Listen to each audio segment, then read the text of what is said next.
Europe 1, 8h moins le quart. Tout à l'heure, un jury citoyen va rendre son avis sur l'euthanasie et le suicide assisté.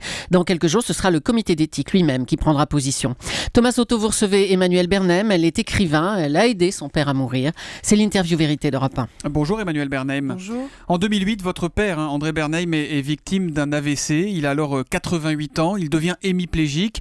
Il a toute sa tête, mais il ne supporte pas sa dépendance. Et alors, il vous demande de l'aider à en finir.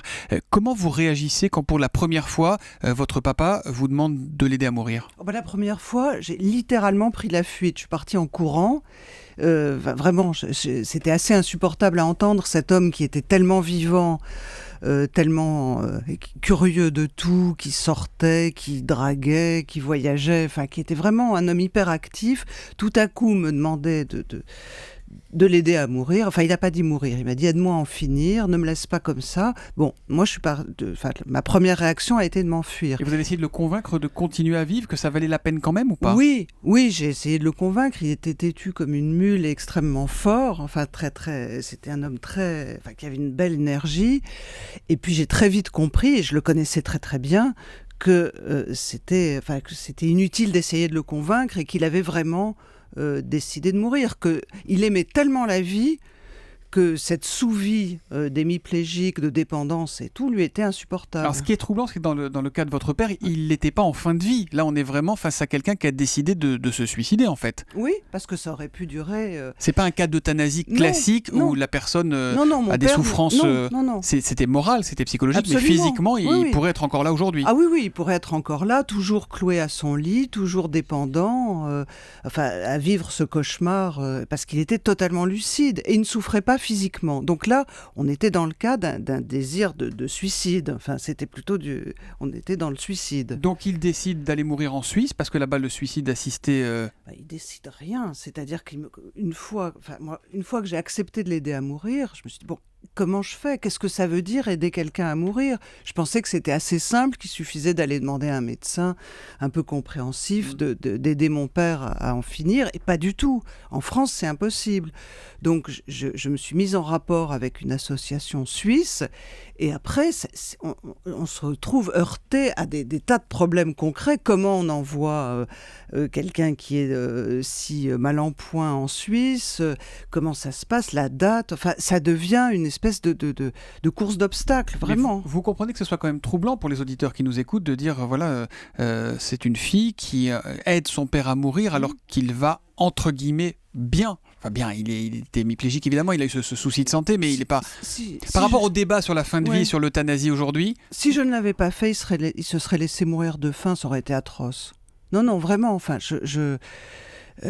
vraiment, je ne pouvais pas ne pas l'aider. Quand une des personnes qui vous est le plus proche vous supplie de ne pas la laisser dans cet état de dépendance et de sous-vie, comment on peut refuser, quoi ? Moi, j'aurais eu l'impression de le tuer à petit feu si j'avais refusé. C'était impossible. Ça veut dire que quand il y a la volonté exprimée de manière aussi claire et ferme, pour vous, c'est à ça que la loi doit s'adapter demain ? Absolument. C'est ça que la loi doit entendre ? Quand il y a une volonté exprimée clairement, réitérée, etc., tout, bien sûr, il faut l'entendre, il faut... Alors ça a été compliqué parce que donc ça s'est passé en Suisse, vous avez voulu y aller, mais on vous a arrêté. Les policiers vous ont arrêté, qu'est-ce qui s'est passé ? On nous a dénoncés à la police, ma sœur et moi, c'est-à-dire c'est quand même une histoire de fou. Le soir où mon père devait partir en Suisse en ambulance, moi j'étais censée le retrouver là-bas et être près de lui et lui tenir la main au dernier moment. On nous a dénoncés à la police et on a été entendus, ma sœur et moi, séparément, mais vraiment comme deux criminels. Quand on est arrivé, il y a un flic au crâne rasé qui nous a dit « c'est vous les sœurs », comme si vraiment on était les sœurs Papin, quoi.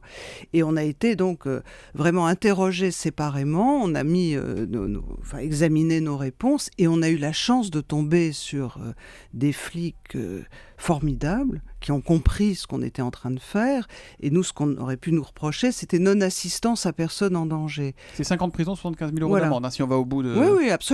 Oui. Et donc, moi, je tombais un peu des nues. Pour moi, le danger, c'était que mon père, qui n'avait plus que l'usage de sa main gauche, se taillade mal les veines ou se laisse mourir de faim. Pour moi, c'était ça le danger. C'est-à-dire que passer la stupéfaction, la sidération du début, quand il vous a annoncé ça, Oui. après vous avez complètement compris sa volonté Complètement. et accepté son geste, qui était Oui, aussi un peu le vôtre, hein, du coup. On entendait cette élue verte, Sandrine Rousseau, tout à l'heure, Oui. qui demandait la légalisation du suicide assisté. Est-ce que c'est vers ça qu'il faut aller, ou est-ce qu'il faut simplement en France savoir fermer les yeux par rapport à l'euthanasie, au suicide assisté? Qu'est-ce que vous en pensez? Est-ce qu'il faut mettre une loi sur tout ça? Pas forcément. Je pense qu'il faudrait respecter cette liberté individuelle de souhaiter en finir quand la vie vous est insupportable, qu'on souffre physiquement ou pas. Et c'est vrai que ce serait bien de fermer les yeux. Je pense que c'était le cas il y a quelques années et que maintenant, voilà. Emmanuelle Bernheim, il vous est arrivé de regretter de ne pas avoir peut-être encouragé votre père à vivre? Non. À aucun moment? Non, jamais. Non, jamais. Ça fait maintenant un moment qu'il est mort et je n'ai jamais regretté. Et si c'était à refaire, je le referais. Et qu'est-ce que vous dites à ceux qui vous écoutent et qui sont un peu, on va pas dire choqués, parce qu'il n'est pas question de juger qui que ce soit ou quoi que ce soit, mais qui se disent c'est pas possible, on peut pas faire ça? Mais écoutez la personne qui souffre, entendez sa demande, écoutez-la et aidez-la.